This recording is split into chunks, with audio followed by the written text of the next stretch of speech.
Good evening, and welcome to the 17th Annual Louise Scruggs Memorial Forum. I'm Alison Moorer, writer-editor here at the Country Music Hall of Fame and Museum. The Louise Scruggs Memorial Forum is presented every year to honor women who represent the leadership and legacy of pioneering agent and manager Louise Scruggs.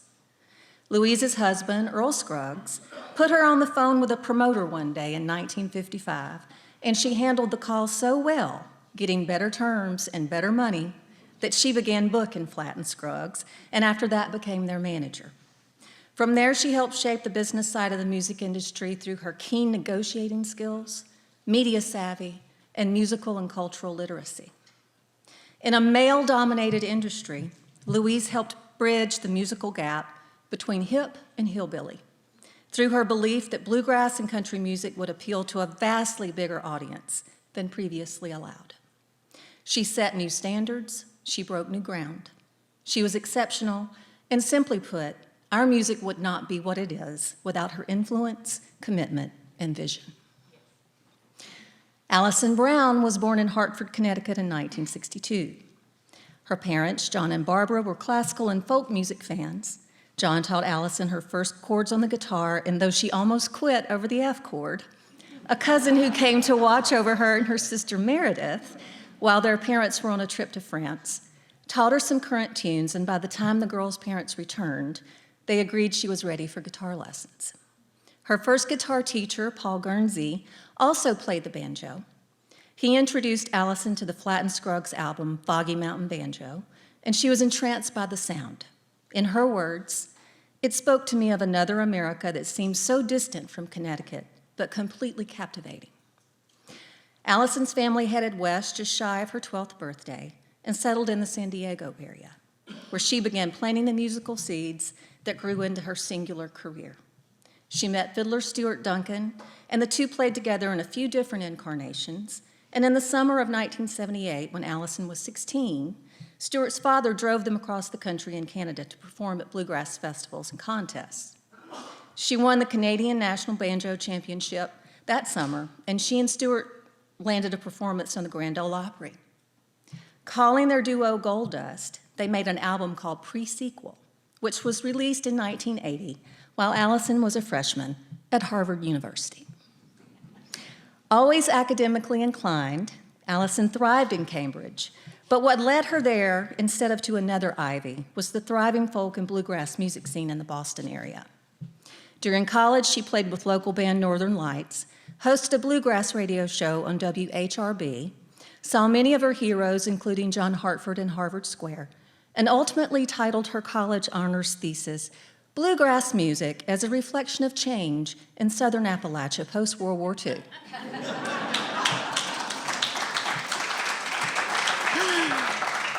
After Harvard, Alison went back to California and UCLA, where she earned an MBA. Then she made a pragmatic choice, becoming an associate in public finance with Smith Barney in San Francisco. But she often sat at her desk with a copy of Bluegrass Unlimited, hidden inside a bond buyer, dreaming about the banjo instead of pondering creative structures for tax-exempt bond refundings. Those dreams began to come into focus when she decided to step away from corporate life in 1988 to see what would happen if she applied all her attention to the banjo. And just as the window of time she'd given herself to try her hand at music was about to close, Alison Krauss invited her to play banjo in her band, Union Station, for a few weekends. Alison ended up playing with Union Station for 3 or so years before releasing her debut album, Simple Pleasures, in 1990, which was Grammy-nominated for Best Bluegrass Album. In 1991, she became the first woman to win an International Bluegrass Music Award in an instrumental category for Banjo Player of the Year. In 1993, she formed the Alison Brown Quartet, and she never stepped back into corporate life. While touring in the early 1990s as bandleader for the singer-songwriter Michelle Schacht, Alison met bass player and producer Garry West. At a cafe in Stockholm, weeks into a world tour, the two of them drew a diagram that depicted their idea of the good life on a cocktail napkin. From there, the two were inseparable. They got married and began a journey that led them to form Compass Records, which now, 30 years later, oversees a catalog of over 1,000 releases across multiple imprints, and is internationally recognized as a leading roots label. Alison is a highly accomplished and innovative musician who brings her eclectic taste, intelligence, and open-mindedness to the banjo, prioritizing music over tradition and collaboration over territorialism. She's recorded 12 albums that defy genre, has produced many records for other artists, won a Grammy for Best Country Instrumental Performance, and is the only female 5-string banjo player in the American Banjo Hall of Fame as of 2019. And this is the longest intro I've ever done, and it doesn't even scratch the surface, so without further ado, it's my honor and delight to welcome to the Country Music Hall of Fame and Museums for Theater the 17th Louise Scruggs Memorial Forum honoree, the one and only Alison Brown.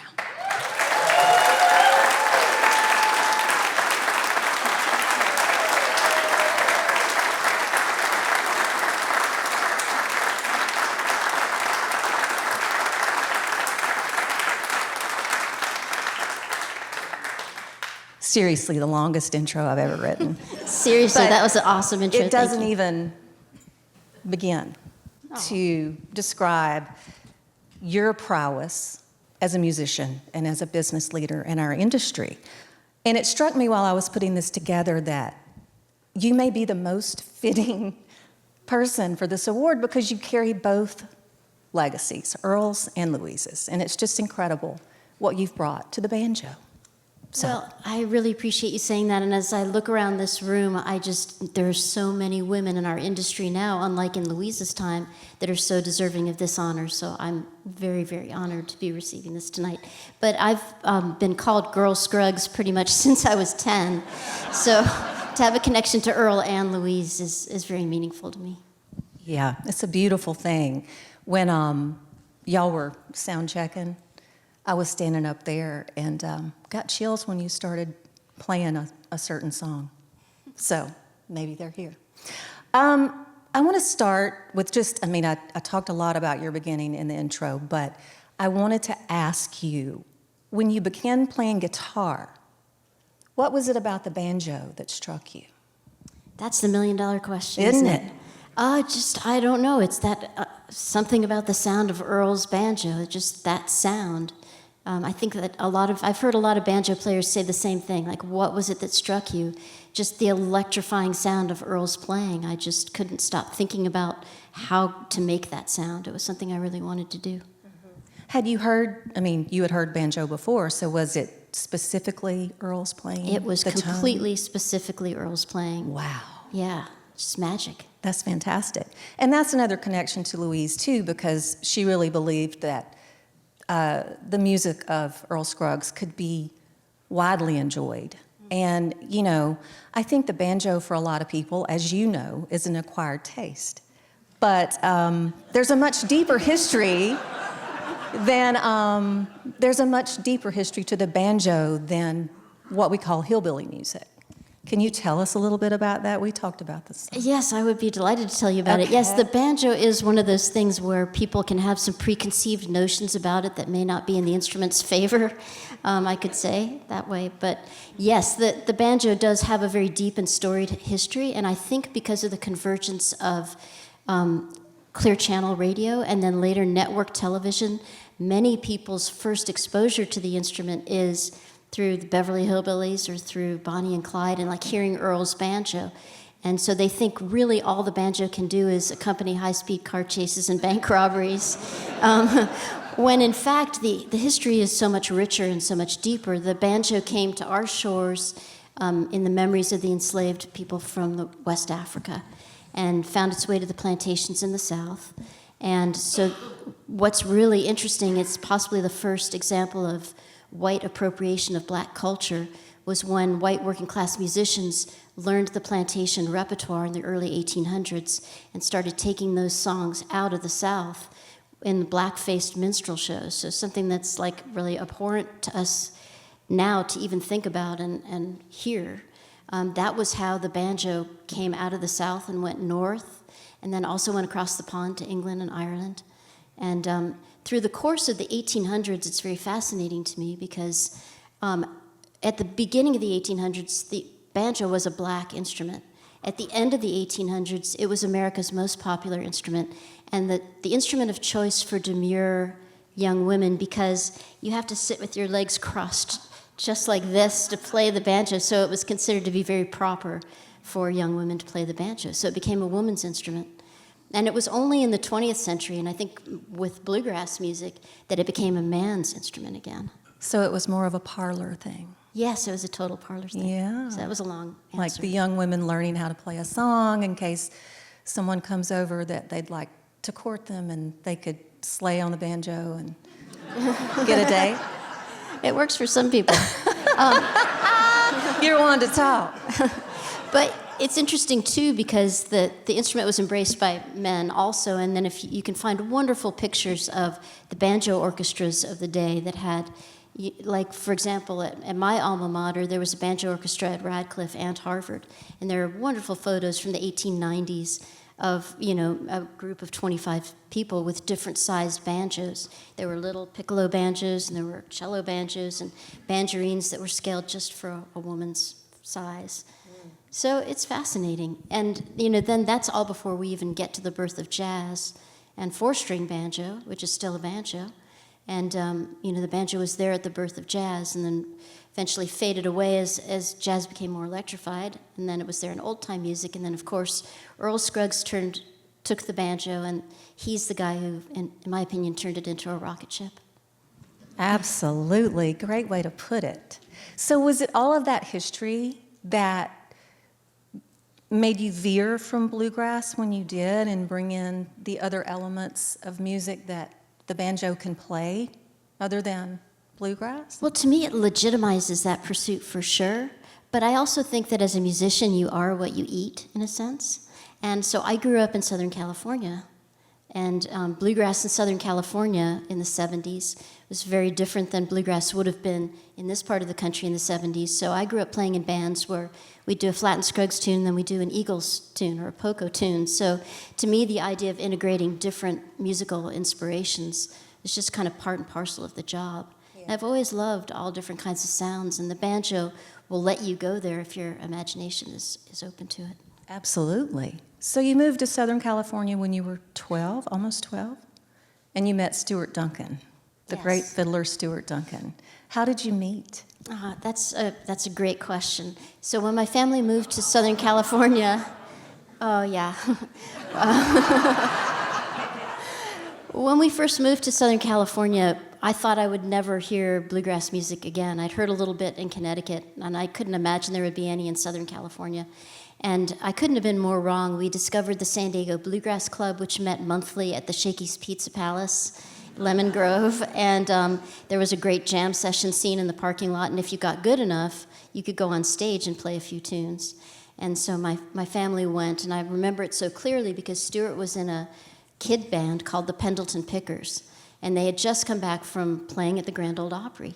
So they were like local celebrities, and Stuart was 10 years old the first time I met him, and he just wore out Paul Warren's solo on Earl's Breakdown, just unbelievable note for note. And so his dad really encouraged him to play with me, even though I was well below where he was musically. So I just kept working on it, and his dad kept trying to facilitate the opportunity for me to get to play with Stuart. And I know he thought I had cooties for a long time, but after a while we did start playing a lot together. And this picture is from a lot later, but we actually looked like twins for a while and had kind of the same awful Dorothy Hamill haircut. It's just hair of the times. It was, for sure. So you played your first professional gig at 14, and then Stuart's dad drove the two of you around the summer you were 16, and you saw the South for the first time. Yes. And played bluegrass festivals and contests, and you won the National Canadian Banjo Championship at 16. How'd you do that? Well, I don't know. I mean, Stuart and I, we just got lucky, I guess. Well, I was very fortunate because Stuart's dad was a retired Marine, and he was very dedicated to Stuart's career. And Stuart has been, I'm sure all y'all know Stuart's playing, but he's been an amazing musician since he was 10. he's always been somebody who could play anything, anytime, on any instrument. It's just, without practicing, it was just very innate for him. And we would spend hours and hours playing music together, so it was just lucky that we were able to go to the Canadian National Banjo Championship. And I'm a little embarrassed to say this, but I was already thinking about my college application, so I thought, well, maybe if I could win that, I could get into Harvard. Is that why you entered? It was one of my thoughts. Ever the academic. Yeah, there you go. Amazing. So you and Stuart made a record together as a duo, and your duo was called Gold Dust, and it came out your freshman year at Harvard. What was that like to be in the top university in the country and to have a bluegrass record out? Man, it was awesome. Yeah. Yeah, I mean, one of the things that I loved most about my college experience was there were a lot of eclectic people in my class. So it wasn't like, that I liked banjo and bluegrass and was taking a class in Mayan hieroglyphics. All that was okay. It didn't make you kind of an outcast or a pariah, because a lot of people were pursuing diverse interests. So it was fabulous. I think, just when people think musicians don't have to be intelligent is crazy, because to do all that with your body, to play, to compose, to sing, and to play an instrument and do that at all takes real coordination and motor skills that you don't necessarily have if you don't possess a certain amount of ability to bring this to your hands. And I'm fascinated by that. And I know that I think we've talked about hands before, how there are fewer women musicians because we're always doing the housework. Back in the day, man would come in from the field and he'd pick up his fiddle, and the woman was still tending the babies and washing the clothes and making supper. That's right. Yeah. Yeah, I think about that a lot because, ever since I started playing bluegrass, and especially when I started in the 70s, there just weren't very many women playing on any level, but especially on the national stage. And so it's something I gave a lot of thought to, like, why would that be? And in traditional culture, what you're saying makes perfect sense. In contemporary culture, maybe a little bit less sense to me at the time. But one of the things that I'm so happy about is to have been doing this long enough to see the sea change in bluegrass music.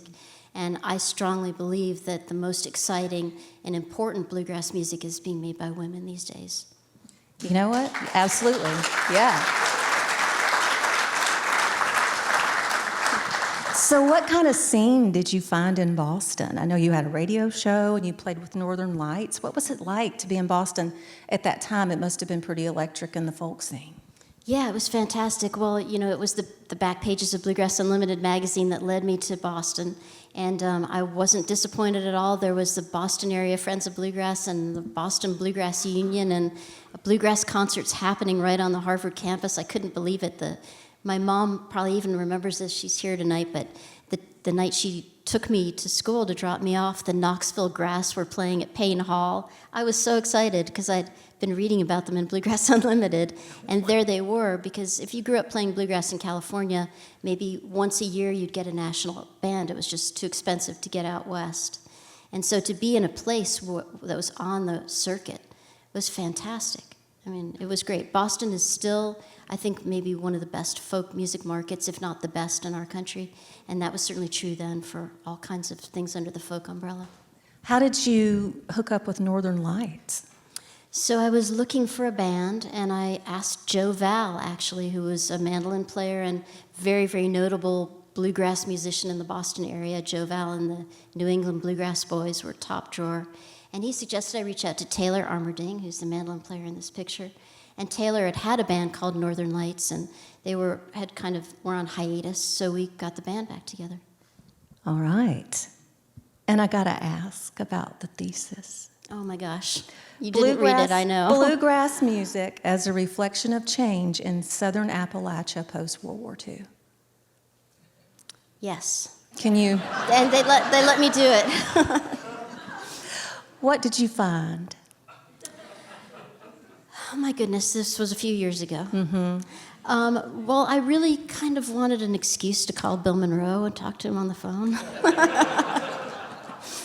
But Did you get him? I did. It was Oh, my funny. I goodness. called him up. Somehow I got his number, and I called him up, and he answered the phone. Hello? And I said, this is Alison Brown calling. Could I speak to Bill Monroe, please? And he said, just a minute. Then he came back and he said, hello?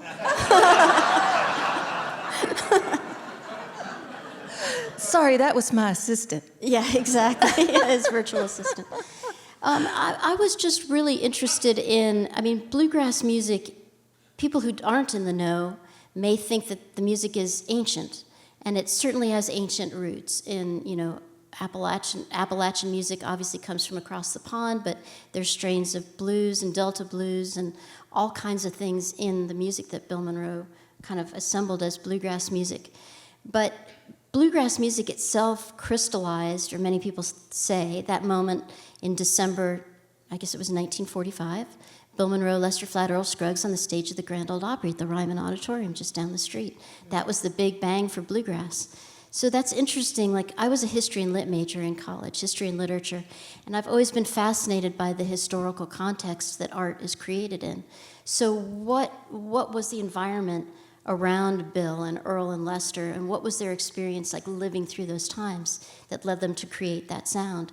And bluegrass music is interesting because, as an instrumentalist, I've been fascinated by the fact that there is a role for instrumentalists in the music in a way that there is in jazz, but not in all kinds of music. Like, as an instrumentalist, you can have an important solo voice in this music. So, but old-time music, which is the precursor of bluegrass music, people tend to play the melody together. Then in bluegrass music, people solo and they can have more individual expression. So I started to think about, is there a relationship between that and what's happening to society as like the agrarian way of life in the South is transformed by industrialization and the need to move to the north or other places to find work in the factories, and that whole experience that people sing about a lot in the old bluegrass songs. So to what extent is that experience being reflected in the music? And so that was the thesis, and that was the reason for calling Bill Monroe. Talk a little bit about his experience. What did you ask him? I'm sure I asked him what it was like to grow up and what he was thinking about. I was really interested in the way he grew up and like this kind of rural upbringing, which was so different from kind of my suburban Southern California upbringing. Like, what was that like to grow up, a child in a family with so many kids on a farm, like discovering your voice out in the fields. You couldn't see very well, but he found himself in this music, and he created this music that touches people still, like all these many years later, and calls to people from all different demographics, like me. So just trying to get some context for how he created his art. Mm-hmm. Well, I think that upbringing had everything to do with it, and you could hear the hurt in Bill Monroe's music, I think, and identifying with what you heard and trying to figure out what was going on culturally is very interesting to me. Yeah, so completely. I do want to read that thesis. Okay, well, I might give you a copy. So, as enamored of the banjo as you were, you still didn't pursue it professionally after Harvard. You decided to go back to California and go to UCLA and get an MBA, which led you to Smith Barney Harris Upham, Yep. where you created, am I right about this, structures for tax-exempt bond refundings? Yeah, that's pretty close. It's close enough. It's not much more interesting than what you just made it sound like, Okay. honestly. I come from a family of lawyers, and at every juncture, my parents would be like, "We really think you would enjoy law school." And so when I was graduating with my degree in history and literature, it was 1984. And this music, roots music, was different then. There hadn't been that many people to pop out of this music and really have very viable professional careers. It's different now because there are people like, Bela Fleck, and there are almost more that you can mention. at the time, there was like David Grisman was kind of doing something with his dog music, but by and large, this music existed more in a maybe semi-professional place than in a very professional place. So it made all the sense to me that, you know, having something to fall back on, like investment banking, wouldn't be such a bad thing. And so, yes, I spent 3 years structuring tax-exempt bond issues for entities that can issue tax-exempt debt, like cities and states. Municipalities, if you need to build a new sewer system, you can issue a tax-exempt bond. And then when I was working in the field, interest rates were lower than they had been like 15 years prior, so we did a lot of refundings, which is another way of saying restructuring the debt at a lower interest rate. And so it was really quantitative. It was the driest end of investment banking. And your eyes are glazing over, so that's no, I'm just thinking about that time Yeah. in the United States. You know, that was a pretty fraught financial time, 1984. You know, Yes. interest rates were, I mean, Yes, we don't have to get into that. But. It was, but it was a great experience, even though it wasn't where I was meant to kind of spend my working life. I learned so much from that experience, and I came to realize that there are people that wake up in the morning thinking about structuring tax-exempt bond issues. And I would get up in the morning and think about, when am I going to get to play the banjo again? So I came to realize I was probably not in the right place, even though the work ethic was very appealing to me. Absolutely, I get that, because you like to work hard. That's one of the things I love about you. You love to work hard. So you stepped away in 1988 from creating structures for tax-exempt bond. You stepped away in 1988 from corporate life to concentrate on the banjo because I read that you said you just wanted to see what would happen if you concentrated on the banjo and nothing else. Well, that's true, because when you're an investment banker, you kind of sell your soul to the firm, and so it's expected that you're kind of on call 24/7. And if, you know, your coworkers get the inkling that you might have a gig at a weenie roast on Saturday night, all of a sudden a proposal appears on your desk that requires you to work all weekend. That's what Kyle Young does to me. And so, yes, so I did wonder what I might be able to do if I really put some effort into the music. How long did you give yourself? 6 months. And almost at the end of the 6 months, Alison Krauss called. A very fortuitous call. We had a mutual friend who was a concert promoter in Boston, and she had connected us. And I had this idea, and this is a kind of a theme for me, but I had this idea of trying to get together some women to play bluegrass, because why is it always men? And so I reached out to Alison to see if she might be interested in like collaborating on something. So we'd met briefly in Nashville, and then when she was looking for a banjo player, she called me up and said, "Do you want to play the next couple of weekends?" And as it turned out, the first gig I did with her was at Sanders Theater at Harvard University. Oh, my goodness. Isn't that odd? Well, I think it's safe to say the window turned into a door for you. It did. To pursue playing the banjo. Was that your first time on the road, other than the traveling you did with Stuart and his dad? Yes, that was the first time to it was living the dream, right? To be in the van all the time and driving down I-40 and see a sign that says Cumberland Gap or Pike County, and you're like, I've found my people. Yeah, there it is. Let's watch a little bit of you and Alison Krauss in Union Station do a little of Two Highways.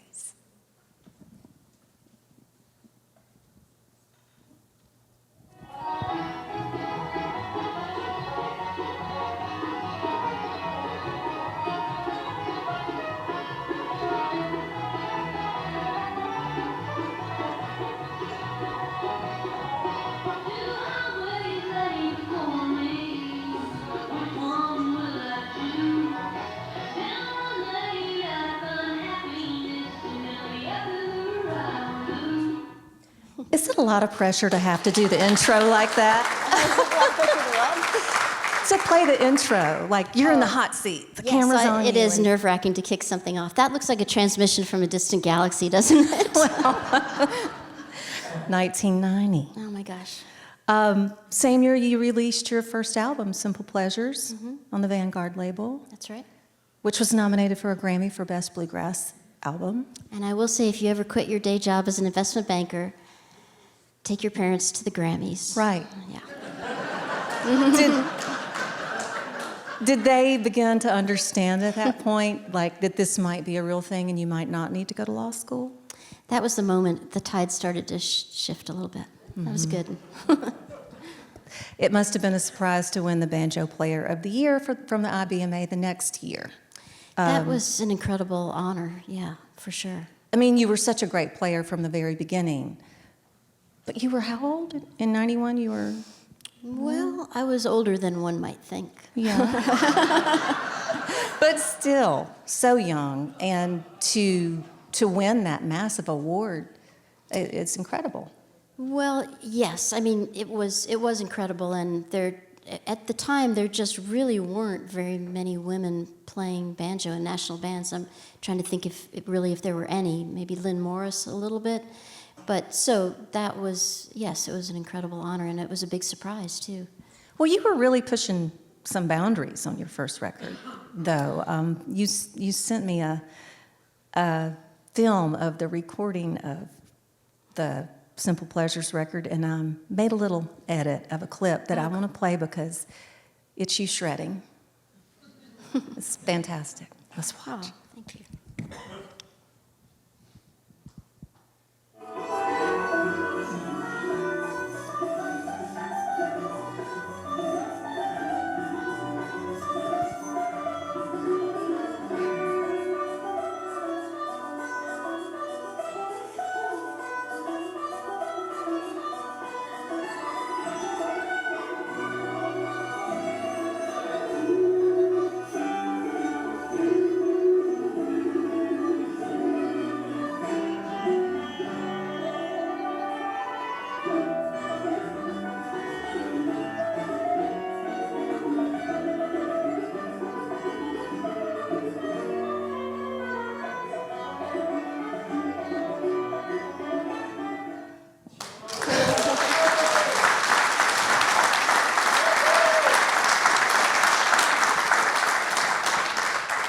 Did they call you Girl Scruggs after that? Well, that was it recorded in David Grisman's studio. David produced the record, and he was playing mandolin, and so that was all the doggy rhythm section.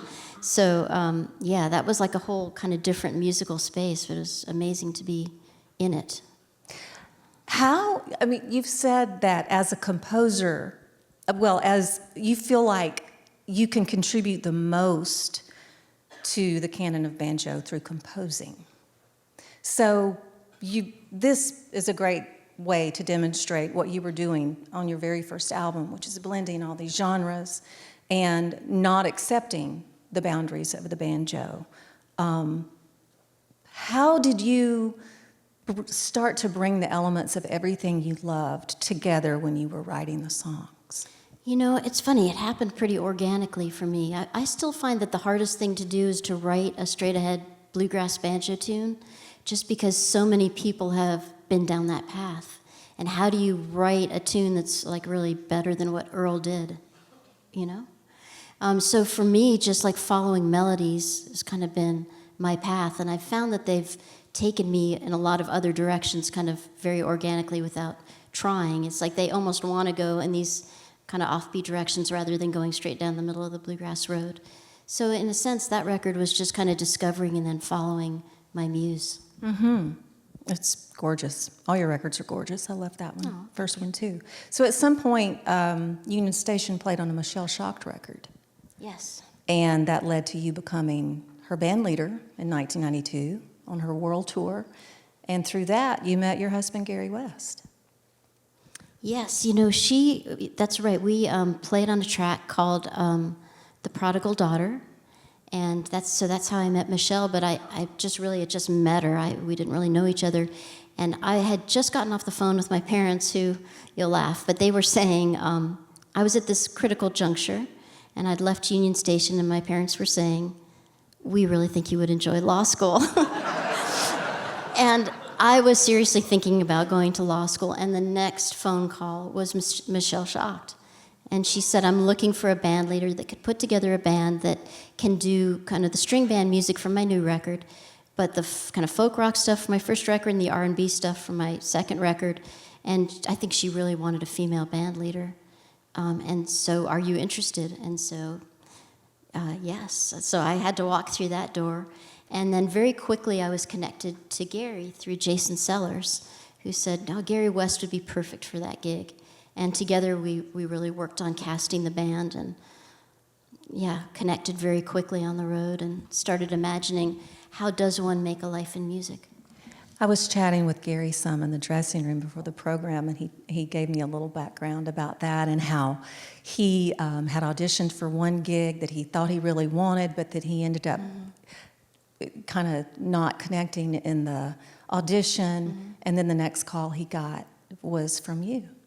And if he had taken the gig, he would not have been able to go on the Michelle Shop tour, but yeah, it's he cosmic, did. right? And in short order, the two of you connected, and he told me that when y'all would wake up on the bus in the morning, wherever city you would run off and try to get some space, and the two of you ended up having breakfast in a cafe in Stockholm, which is where you took turns drawing on a cocktail napkin and designing your version of the good life.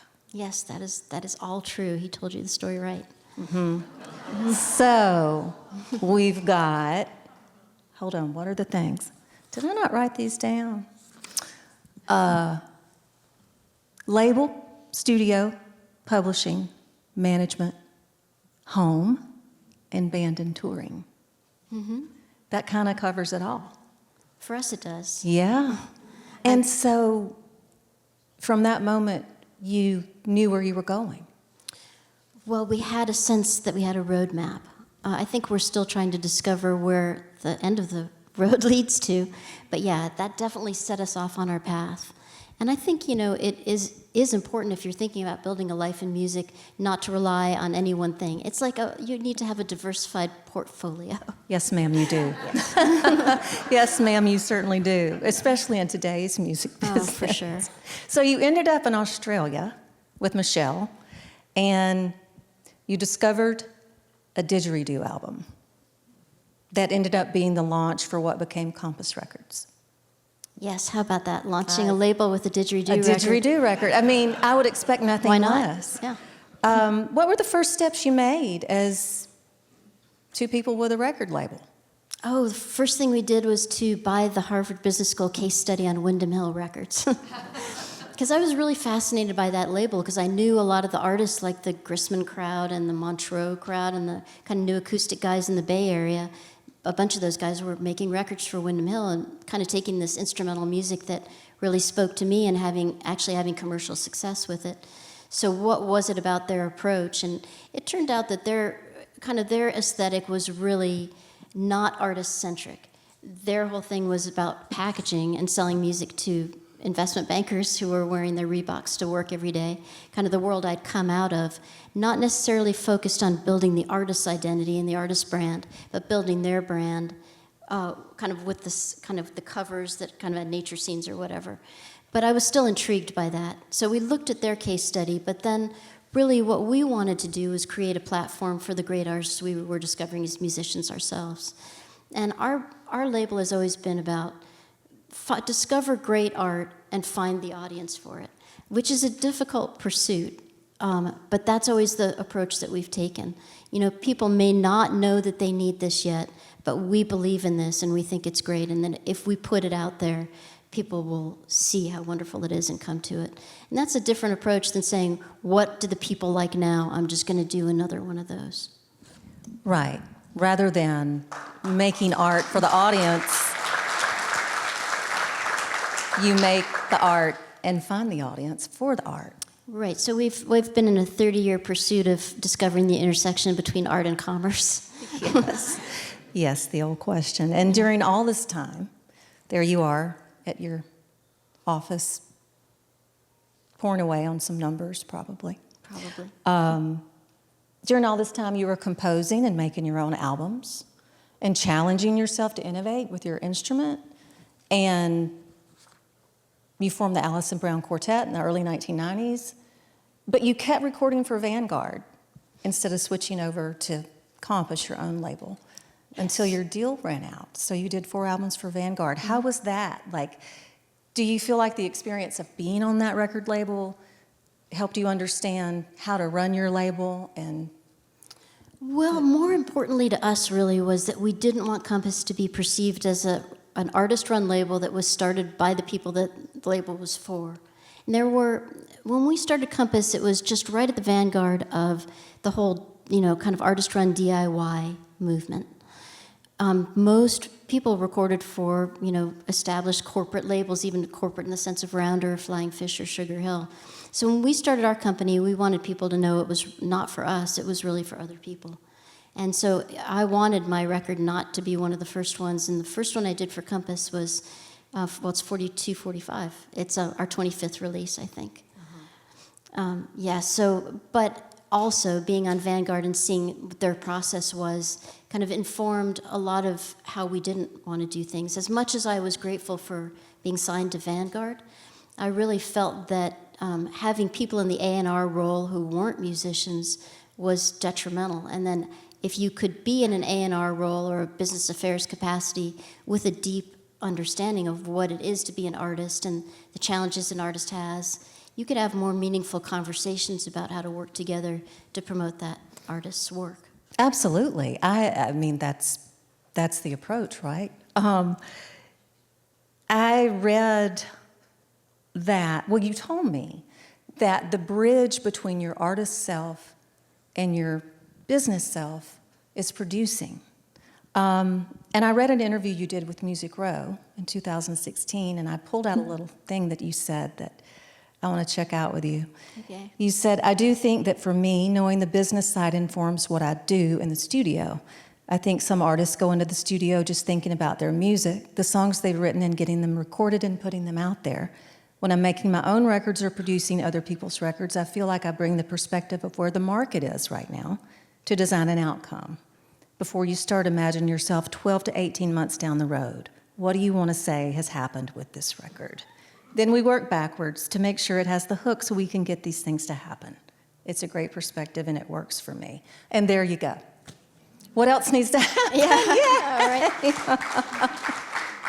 Well, good. That the quote holds up pretty well. Then It really I still does. feel that that's important. It's such a saturated market, and there's when we started Compass Records, there were 10,000 records a year coming out, and people were freaking out. Where are we going to put 10,000 records? So say there's 10 tracks on each of those records. That's 100,000 tracks or songs a year, 100,000 a year. Now, 100,000 tracks a day are uploaded to Spotify. So you really have to have a strategy and know what you're trying to accomplish, because there's so much competition in the market now. So how are you going to get any attention for your work? So does that mean you argue with yourself about which songs to cut on your record? I argue with Garry instead. It works out pretty well. I mean, the music business has changed so much since 1995. 30 years. Am I doing? Yes, 30 years since you began Compass. It's now, it's in most ways, it's a completely different animal. Yes. Other than, even the ways we record, how we do everything is so different. And so what you just described, that there's so much music coming out right now, is a daunting thing. What is your biggest challenge as a record label owner now as opposed to when you started? Well, when we were just starting, getting distribution was our big thing. So the difference between an independent label and a major label is that a major label owns its own distribution, in other words, the channels through which it gets product into the stores, and an independent label doesn't own its own distribution. So when we started Compass, our first task was to find distribution to get our product in the stores. And so record stores were these things that used to exist. No, it's like, seriously, back in those days, you would have maybe 8 different distribution companies because distribution was regional, and then it became consolidated, then it became national. So we worked really hard to get really solid distribution, getting our records into all the accounts and stores where it made sense. And then we spent a lot of time going to the Meet 'em conference in Cannes every winter so we could build our international distribution and have boots on the ground in all the territories that made sense. So that was our big challenge then. So now, we don't have the account base that we used to have in brick and mortar. We're kind of having to exist in a physical space and a digital space simultaneously, so we're still selling and manufacturing and selling physical goods, but we're also, have our music available for downloads and streaming, of course. So you're still carrying inventory, but you're selling a lot less physical product than you used to, more slowly, right? Fewer places to sell it. No CD players in cars anymore. I wish I'd known that was going to happen. I would have been lobbying myself. So there are multiple challenges, but the big challenge is kind of revenue stream, It still costs what it costs to make a record, but streaming on its own just pays, like people say, half a penny. It's really more like a third of a penny a stream. And the demographic for roots music is not the same as the demographic for pop music. It's doesn't consume as much digital content, doesn't stream as much, consumption isn't as high, right? So we don't have as much revenue coming from streaming. So what we've lost is not being made up by streaming, less physical sales. So it's that whole challenge. It's like, what is the vision going forward to continue to support this music at the level that we're incredibly invested in supporting? Because roots music is culturally significant. It's commercially viable, but it's culturally significant. So our motivation is kind of double-edged sword, where a major label's motivation maybe is purely profit. What do the people want? Let's give the people what they want. Ours is more fine-grade art. Let's bring the people to that art and kind of uphold this musical tradition and what's important that we're saying culturally with this music at the same time. So how do you make the changes in the revenue model work so that you can continue to support the music? So that's like a much bigger challenge than was more defined back then. Now it's a bigger challenge, and it's one that nobody's quite found the answer to, but we really have a vision for how you could have a vertically integrated company in the roots space that provides all the services that an artist needs under one roof, rather than, where it previously management and publishing and record label were all disparate entities. Bring it all together and give an artist everything they need in one place. And the synergy of combining all those things kind of creates a greater than the sum of 1 + 1 + 1. Right. Yeah. Well said. Does that make sense? Well said. So you weren't busy enough, and you had to get to that home part of the napkin. So you and Garry started a family. You have 2 children, Hannah and Brendan, who are now 23 and 18. And they traveled with you. And I want to show this funny little montage because this is really what it's like with children on the road. Yep. There's one. Yep, that was in Tokyo. There's one. That's all B&A carpet. Yep. There's one. Opening night, This is Japanese tour. This one is my favorite coming up. That's some sweaty heads right there. That is. Some sweaty napping heads. That's so funny. How was that, traveling with 2 small children? I'm really glad we're talking about this because I have a lot of women who are kind of getting to that stage in their lives where they need to think about, can I still have a career in music and have a family too? How is it? It's hard, There were many, many nights, especially when our daughter was little. We never really were able to travel with, at least initially, with childcare. So we would often call the venue up and say, our babysitter had to cancel at the last minute. Is there anybody who could help with the baby while we're on stage? And then we'd be playing these shows, and then between songs you'd hear screaming from the green room. And it was like, quick, start the next song. Yeah, exactly. Don't stop the show, keep it going. Once we had our son, we had an au pair traveling with us, which brought its own set of challenges and opportunities. And so it becomes, the task becomes so much about transporting kids and baby food and diapers and wipes and everything so that you get to that moment when you're on stage. It's kind of like date night for 90 minutes. And then back to the reality of childcare. But all that to say, so it's hard, but that's okay, work's hard, then there's a lot of satisfaction that comes from getting to share this community with your kids, you know? Mm-hmm. And we're so fortunate to play a kind of music where you can call the venue at the last minute and there will be a babysitter there. Or, you know, some nights it was better than others. I often think about a show we did in Aberdeen, North Carolina, where we called up and they did have somebody, and it turned out that it was a 13-year-old girl, and we handed over a screaming little boy. And then about 20 minutes later, she came over and said, well, you don't need to worry about feeding him. I done fed him off the mulberry tree.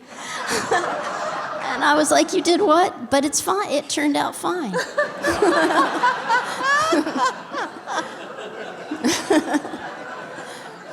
I done fed him. Off the mulberry tree. Off the mulberry tree. I grew up in California, so I just didn't know. Okay, we're going to get back to the music for a second. I did a little blending of two fantastic performances because I couldn't choose one over the other, and we couldn't show everything. Both of these performances leave me stunned and show what an incredible collaborator you are. Oh, so we're going to listen and watch a little music real quick.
Man!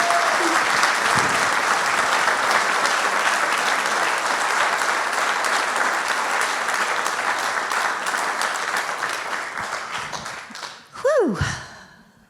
As a collaborator, you've worked with artists ranging from Keb Mo to the Indigo Girls to Colin Hay to Israeli jazz clarinetist Anat Cohen, and last but not least, Steve Martin, who plays clawhammer style. And you're the co-chair of his banjo prize. How did you meet Mr. Martin? Well, I like to say we met on a rough and tumble Caribbean island. Our families were on vacation at the same time, and we just got together. I knew Steve from being on his banjo prize board. Of course, all of us were trying to get off the prize board so we could actually be eligible for the prize. But we spent the afternoon playing banjos, and you know, Steve is a unicorn when it comes to the banjo in the sense that he plays clawhammer and three-finger. But when he played his clawhammer and I did the three-finger thing, it just sounded so sweet. So when I was working on my last record, I asked Steve if he wanted to co-write a tune, and we did, and it's called Foggy Morning Breaking. And we put it out as a single, and it went to #1 on bluegrass radio, which was incredible to me for a banjo instrumental, but Steve was over the moon. And he called me up and he said, "Allison, we have a hit." And he was so excited that I didn't want to say, "It's bluegrass radio, Steve, it's good," but... and so he hung up, and then a couple weeks later I got lyrics from him about when he wrote a song about having a #1 song on bluegrass radio. So we recorded that song. It's called Bluegrass Radio, and it went to #1 on bluegrass radio.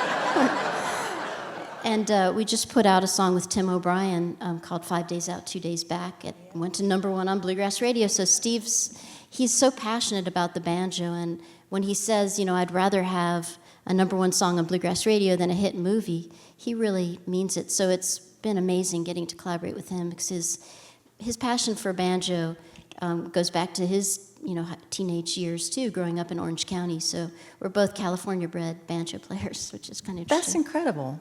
Yeah, wow. It's been amazing. I didn't realize that. That's amazing. We're going to watch a little bit of that Foggy Morning Breaking. All right.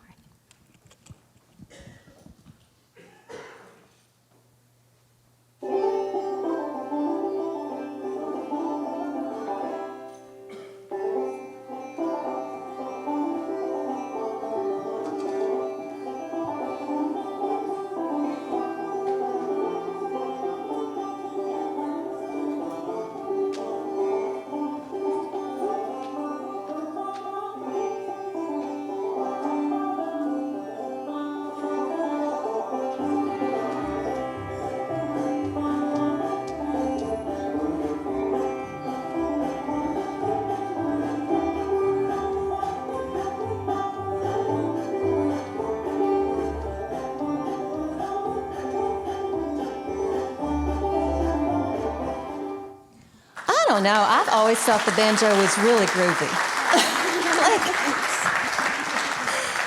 And I mean groovy in that it is a real groove. You can't. I don't know I've ever heard a song with somebody playing banjo that knew how to play it that didn't just improve the groove. Oh, well, thank you. Of the tune. So I'm not one of those. But when it comes to talking about what's next, I can't imagine what you haven't done, but I know you're super excited about the First Ladies of Bluegrass, which is a band that features the first women to win the IBMA Awards for Instrumentalists of the Year, which only took 27 years to come together. Yes, it did. I like to say that in 1991, I won Banjo Player of the Year, and then the next day, Sierra Hull was born.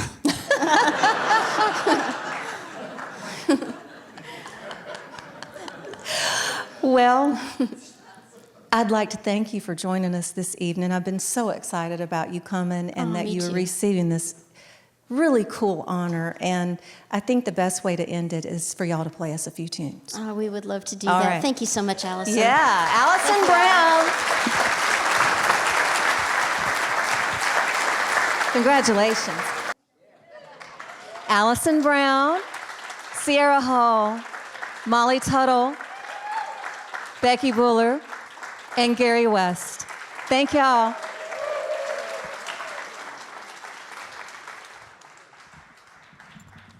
All right, so I'm sure you guys have heard me talk enough, but I just want to say a couple more things. It's always a special occasion when I get to play with these amazing musicians.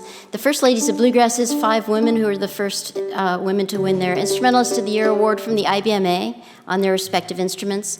Our number 5 is overseas right now. So tonight we are First Ladies of Bluegrass and a guy. And playing the role of Missy Raines tonight will be Garry West, who is here. He is the Louise to my Earl, one might say, and deserves every accolade for what we've done with Compass Records that I've gotten tonight. It's been a partnership every step of the way, so I appreciate that.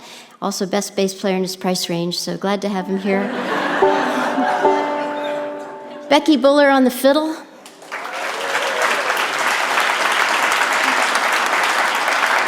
Molly Tuttle on guitar. Sierra Hall on the mandolin.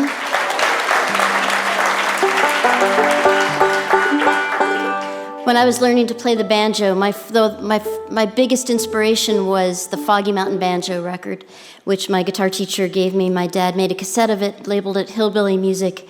I just loved it so much.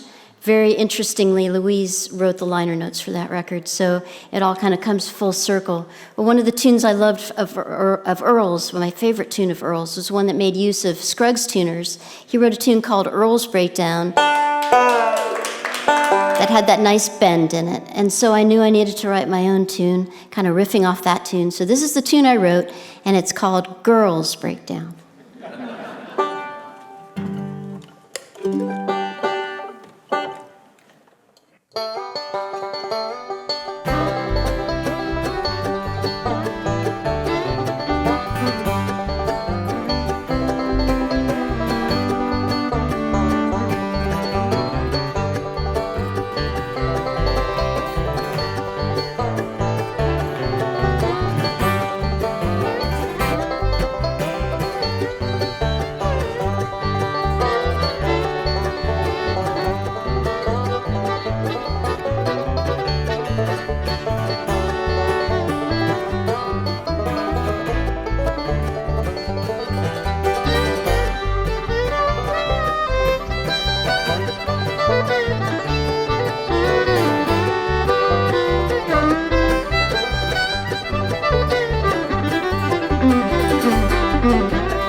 Thank you very much. We'd like to do a medley of a couple of tunes for you. These both were tunes that were kind of central and core to the Flatt and Scruggs repertoire. You're going to recognize both of them, but especially the second one. And the second one has a very important Louise connection, and it's the theme for the Beverly Hillbillies, and it was kind of Louise's vision, really, and her idea that the banjo could travel far beyond Appalachia into homes and audiences across the world. And getting Flatt and Scruggs to record this Ballad of Jed Clampett and put it out as a single became a #1 song in the country charts, and I think a number 42 song on the pop charts when it came out. So Louise is very connected to these both. We hope you enjoy this.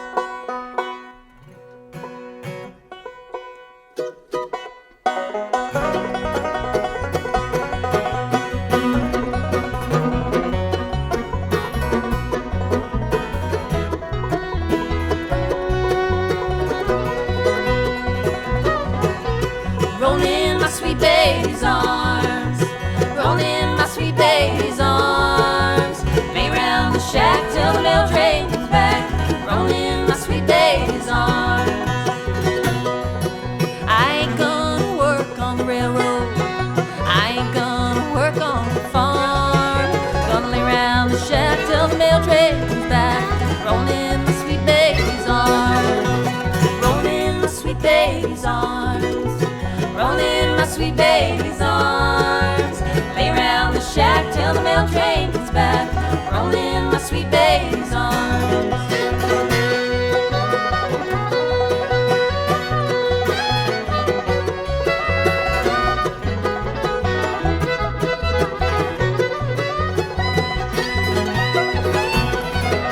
Well, where were you last Friday night while I was lying in jail? Streets with another man, didn't even go my bell. Rolling my sweet baby's arms, rolling my sweet baby's arms. Lay round the shack till the mail train comes back. Rolling my sweet baby's arms.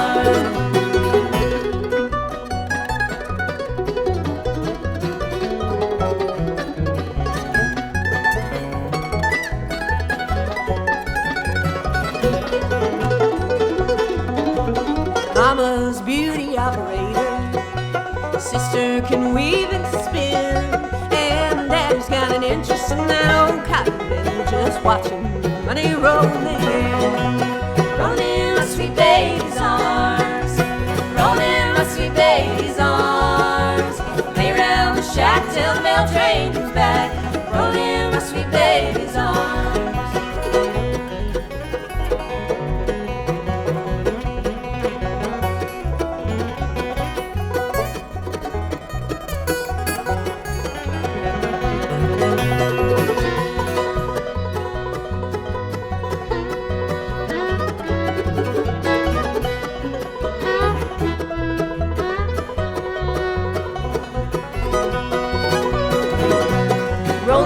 Sweet baby's arms, rolling my sweet baby's arms.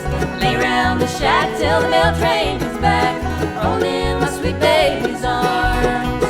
Lay round the shack till the mail train comes back. Rolling my sweet baby's arms.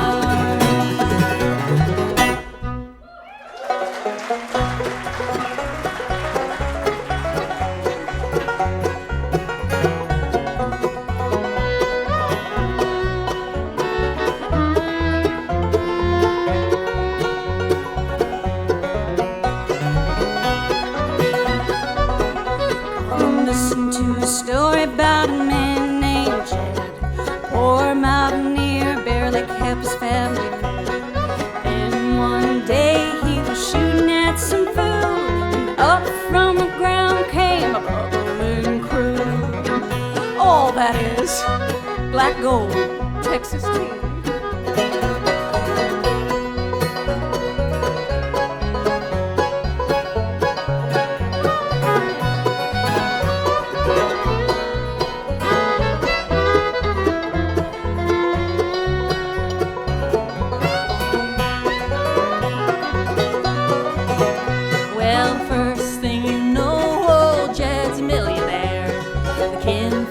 Said, Jed,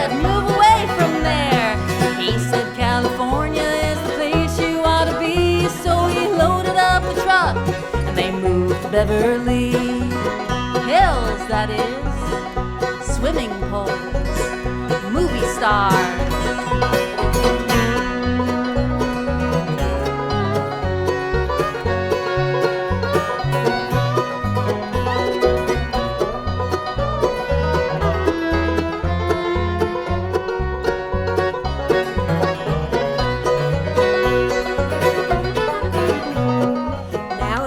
Say goodbye to Jed and all his kin.